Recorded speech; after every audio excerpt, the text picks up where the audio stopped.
una de sus implicancias. Para comenzar, en esta primera clase derivaremos esta relación. Al observar el movimiento de vehículos en una vía, podemos definir distintas variables agregadas o macroscópicas, como el flujo, la densidad y la velocidad promedio. La relación fundamental nos indica cómo estas variables se vinculan. Para derivar esta relación nos apoyaremos en este diagrama, que consiste en unas trayectorias. Este diagrama representa una situación en la que cada uno de los vehículos mantiene una velocidad, un intervalo y un espaciamiento constante e igual para todos, los cuales denotaremos con el subíndice 1. Esto se conoce como un flujo estacionario y se traduce en un diagrama de trayectorias que incluye solamente rectas paralelas y equidistantes. Por geometría, la relación entre las tres variables que se muestran en la figura nos dice que la velocidad es igual al cociente entre el espaciamiento y el intervalo. Recordando que el flujo y la densidad corresponden justamente al inverso del intervalo promedio y del espaciamiento promedio, respectivamente, la relación anterior se puede reescribir de la siguiente forma. Esta relación vincula el flujo, la densidad y la velocidad de los vehículos en la vía en cuestión. Sin embargo, no tenemos claridad sobre qué promedio de velocidad es el que nos interesa, ya que, al ser todas las velocidades iguales, el promedio temporal es igual al promedio espacial. Para responder esto, agreguemos al diagrama de trayectorias un segundo conjunto de vehículos circulando en condiciones de estacionariedad, pero ahora con velocidad, intervalo y espaciamiento distintos a los del primer conjunto de vehículos. Por ejemplo, esto podría representar el movimiento de autos, primer conjunto de vehículos representado con las trayectorias azules, y buses, que es el segundo conjunto de vehículos representado con las trayectorias verdes, y cuyas variables utilizan el subíndice 2.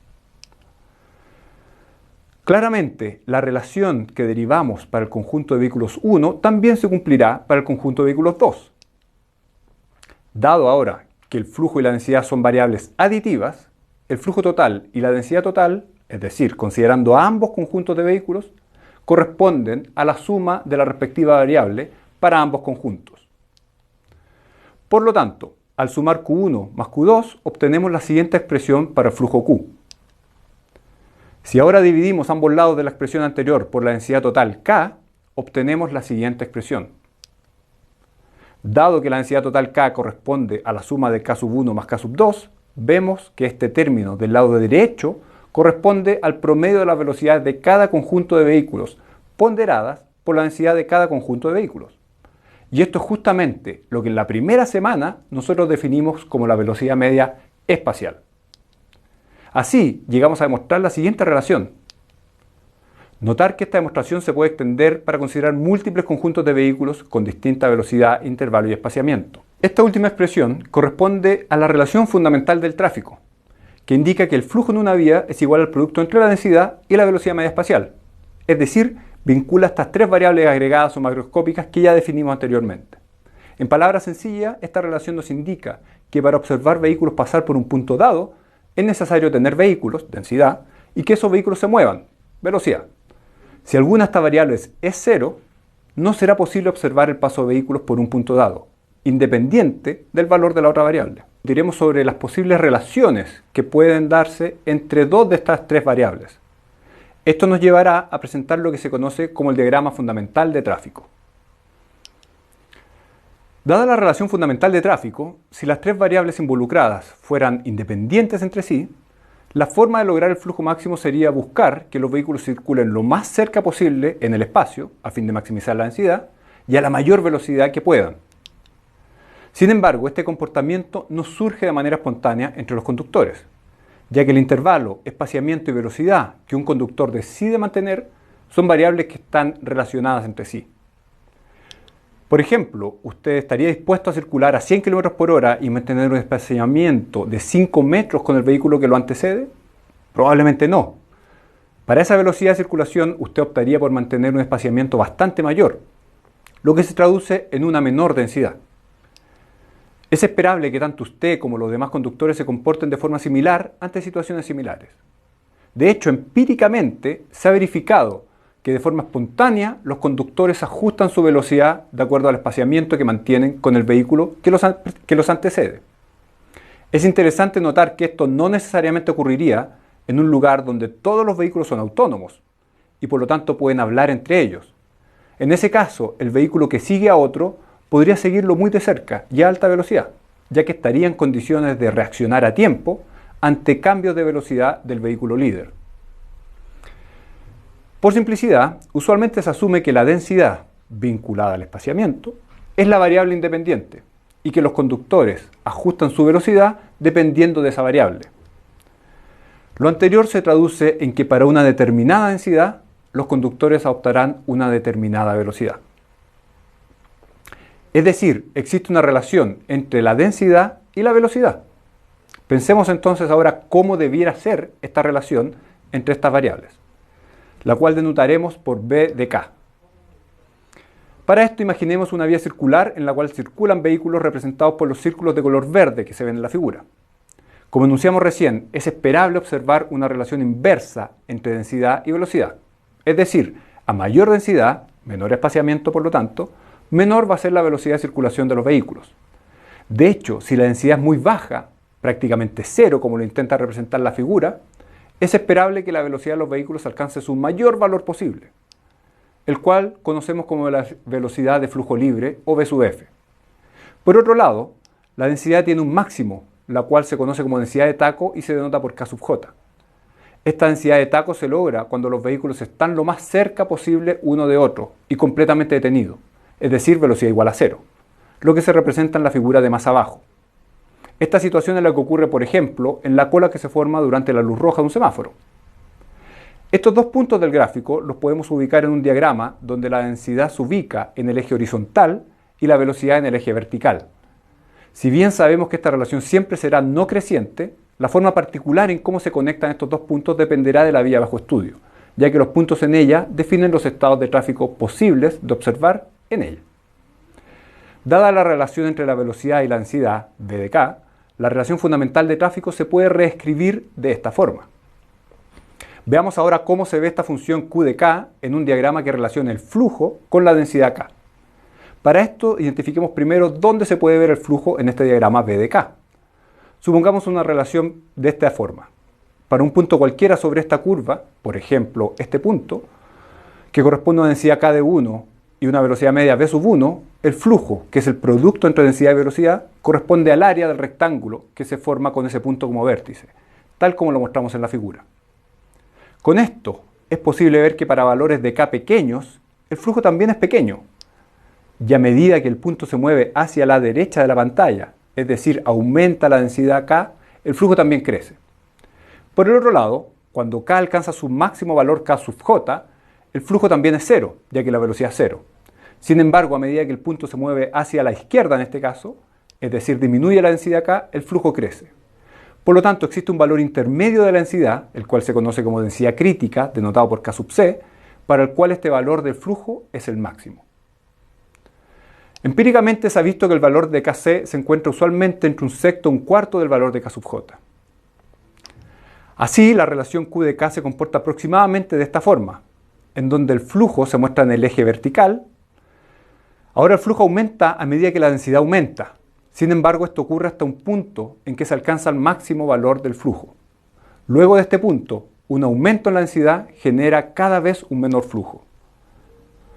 Para cada par densidad y flujo, la velocidad media espacial de los vehículos se calcula a partir de la relación fundamental, es decir, es el cociente entre el flujo Q y la densidad K. Gráficamente, eso corresponde a la pendiente de la cuerda que une el origen con el respectivo punto, tal como se muestra nuevamente en la figura.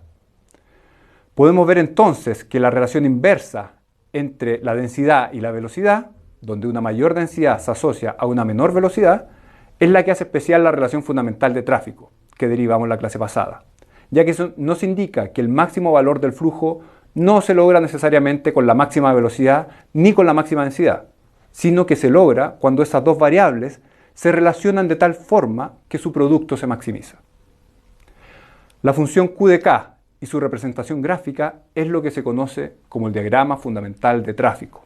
Hablaremos más sobre este diagrama y su uso para determinar estados de tráfico en la vía. Primero, definamos qué es un estado de tráfico. Un estado de tráfico corresponde a una combinación posible de flujo, densidad y velocidad media espacial que cumple con la relación fundamental de tráfico.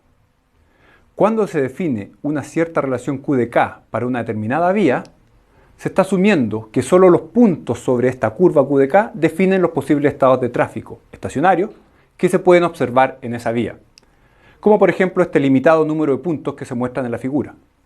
Así, este punto 1 en el diagrama fundamental de la figura define un estado de tráfico con densidad K1, flujo Q1 y velocidad V1, que es posible observar en la correspondiente vía. Por lo tanto, este diagrama fundamental caracteriza la operación de la vía bajo estudio, ya que identifica los posibles estados de tráfico que pueden observarse en terreno, dadas las condiciones de la vía, y nos permite entender entonces cómo cambios en alguna de estas tres variables macroscópicas, Q, K o velocidad media espacial, afecta a las otras dos. Por ejemplo, ¿qué ocurriría con el flujo y la densidad si la velocidad en una autopista se ve reducida producto de la congestión desde 80 a 50 km/h? O si se conoce el flujo de una autopista, ¿es posible inferir la densidad y la velocidad media espacial de ese estado de tráfico? O si se conoce la densidad, ¿es posible inferir su flujo y su velocidad? Si las tres variables de la relación fundamental fueran independientes entre sí, no sería posible conocer el valor de dos de las variables a partir de conocer el valor de la tercera, ya que se tendría solo una ecuación y dos incógnitas.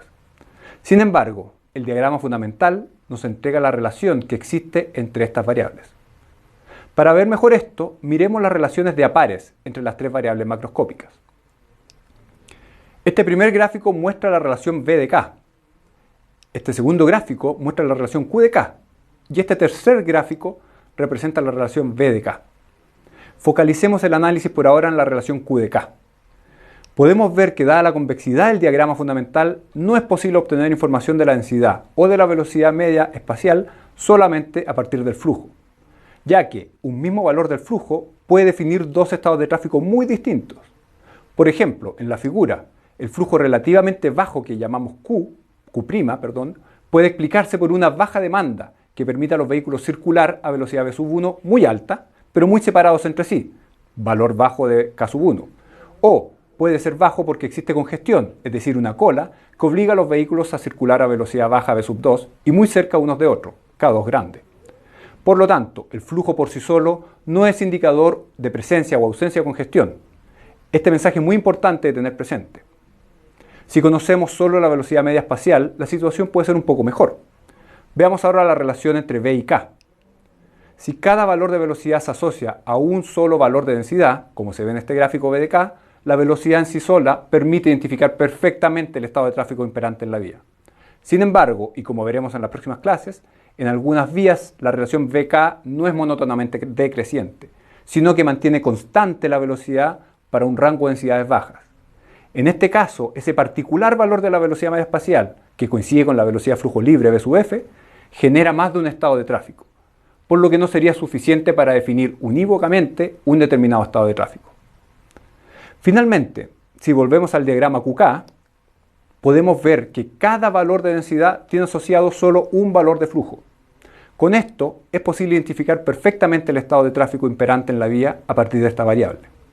Así, asumiendo que se conoce el diagrama fundamental, la densidad siempre permite conocer el estado de tráfico. Esta conclusión es muy útil, por ejemplo, al momento de definir funciones de costo de circular en cada arco. Usualmente el tiempo de viaje en un arco es el principal factor que se considera al modelar el costo que sus usuarios experimentan al utilizarlo.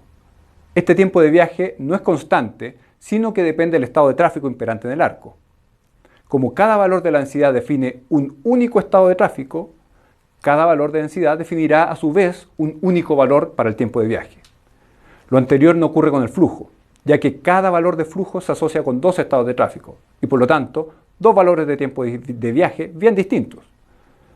En el primer caso, y dado que a medida que aumenta la densidad disminuye la velocidad media espacial en el arco, la relación tiempo de viaje en función de la densidad es de esta forma, en donde a medida que la densidad se acerca a la densidad de taco y por lo tanto a la velocidad cero, el tiempo de viaje crece cada vez más rápido. En el segundo caso, la relación es de esta forma, en la cual cada valor de flujo tiene asociado dos valores de tiempo de viaje, ya que ese flujo se asocia a dos velocidades distintas. Así, el diagrama fundamental nos muestra la conveniencia de expresar el tiempo de viaje que hay en un arco en función de su densidad. En la literatura se pueden encontrar distintas funciones Q de K que representan el diagrama fundamental en una vía.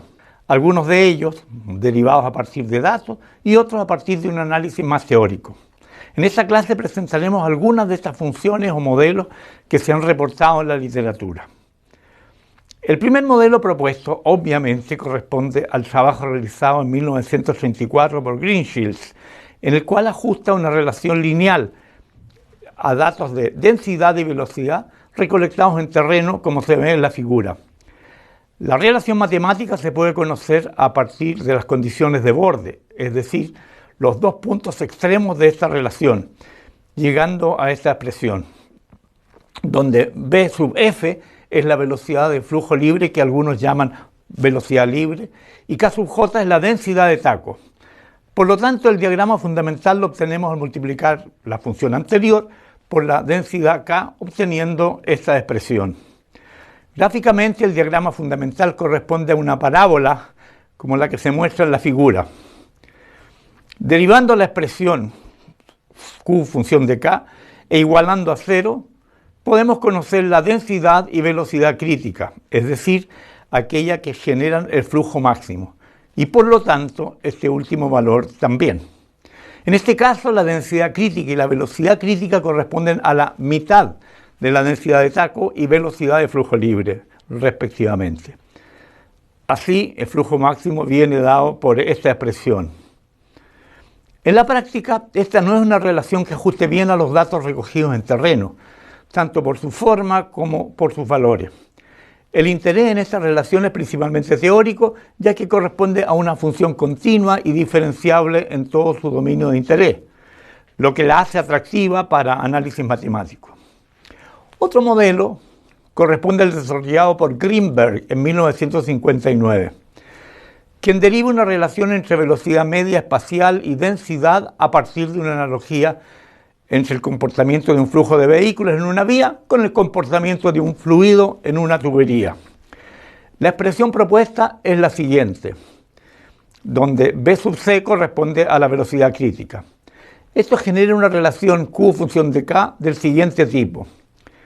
Podemos ver que es una relación que no se comporta de buena forma para valores bajos de densidad, ya que queda indeterminada cuando K tiende a 0. Por esta relación solo tiene validez para tráfico congestionado. Para conocer el valor de la densidad crítica y el flujo máximo, procederemos igual que en el caso anterior, obteniendo las expresiones que ven en sus pantallas. Underwood en 1961 trabaja con una función exponencial de velocidad media espacial y flujo. Postula la siguiente formulación, donde K sub c corresponde a la densidad crítica. La relación fundamental en este caso viene dada por la siguiente expresión, cuyo flujo máximo alcanza este valor. Este modelo queda indeterminado para valores altos de densidad, por lo que solo tiene validez para tráfico a bajas densidades. En 1971, Pabst y Munjal proponen una relación que incorpora un parámetro que genera una familia de posibles relaciones, un parámetro n. La velocidad es expresada de la siguiente forma. Dependiendo del valor de n, esta relación puede generar relaciones como las que se ven en la figura. A su vez, esos valores de n generan diagramas fundamentales del siguiente tipo. Dada la existencia de este nuevo parámetro, n, tanto el flujo máximo como la densidad y velocidad crítica dependen obviamente de él. Podemos notar que para n igual 1, este modelo colapsa o se convierte en el modelo lineal de Greenshields. El último modelo que revisaremos es uno muy sencillo, que asume una relación lineal entre el flujo y la densidad K. Este modelo, atribuido al trabajo de Newell en 1993, se conoce como el modelo o la relación triangular. Podemos ver que en todos los estados de tráfico en condiciones de flujo libre, la velocidad media espacial es constante y tiene el valor de la velocidad a flujo libre, que corresponde a la pendiente de esa primera rama. Este es un supuesto razonable, ya que es esperable que para densidades bajas la velocidad observada sea prácticamente la misma y que corresponda a la máxima velocidad. La pendiente de la rama congestionada la denotamos con la letra W. Así, de los 5 parámetros que definen esta relación y que aparecen en la figura, Basta conocer 3 de ellos, ya que algunos están relacionados entre sí. El único requisito, sin embargo, es que al menos W o K sub J sean parte de este trío. Matemáticamente, la relación Q de K es de esta forma, ya que es una función lineal a trazos. Por lo tanto, dividiendo esto por K, obtenemos la relación B de K. Por construcción, el flujo máximo se obtiene de la intersección de ambas ramas, es decir, la densidad crítica cumple con lo siguiente, por lo que el flujo máximo corresponde a esta expresión. El modelo triangular es simple y ajusta de muy buena forma a los datos recopilados en terreno. Por este motivo se utiliza con bastante frecuencia en la literatura y en la práctica, y nosotros seguiremos usándola en el resto del curso. En esta semana revisamos la relación fundamental de tráfico, la cual establece que el flujo corresponde al producto entre la densidad y la velocidad media espacial. Es decir, para ver vehículos pasar por un punto es necesario tener vehículos y que estos vehículos se muevan. La particularidad del tráfico vehicular es que estas variables también se relacionan entre ellas a través de lo que nosotros conocemos como el diagrama fundamental. Este diagrama caracteriza la operación en una determinada vía, ya que define los posibles estados de tráfico o condiciones de tráfico que es posible observar en esa misma vía. Si algo cambia en esa vía, por ejemplo, se modifica el número de pistas o el estado del pavimento o incluso las condiciones de visibilidad, lluvia o neblina, este diagrama sufrirá modificaciones. El diagrama fundamental es parte importante en varios modelos de tráfico macroscópicos, como el que revisaremos en la 4ª semana de este curso. Conocido este diagrama fundamental, la densidad es la única de las 3 variables macroscópicas que permite identificar perfectamente el estado de tráfico por sí sola. En caso de la velocidad, lo anterior es posible solo si cada valor de velocidad tiene asociado un único valor de densidad, lo cual no ocurre, por ejemplo, con la relación triangular que ya vimos. Por su parte, el flujo por sí solo no permite determinar la presencia o ausencia de congestión, ya que un mismo valor de flujo tiene asociado 2 posibles estados de tráfico distintos, uno en condiciones de flujo libre y otro en condiciones de congestión. Esto último es de gran importancia, ya que el flujo es usualmente la variable más fácil de medir. Sin embargo, no entrega luces de la condición de circulación. Es importante mencionar que actualmente se utiliza el concepto de diagrama fundamental macroscópico para caracterizar la operación de vehículos no en un arco, sino que ahora a un nivel de zona, que está compuesta por varios arcos. Esta es una herramienta que promete simplificar el monitoreo y gestión de tráfico vehicular en esta zona. Finalmente, revisamos algunos de los modelos que se han propuesto en la literatura para describir la relación que hay entre estas 3 variables.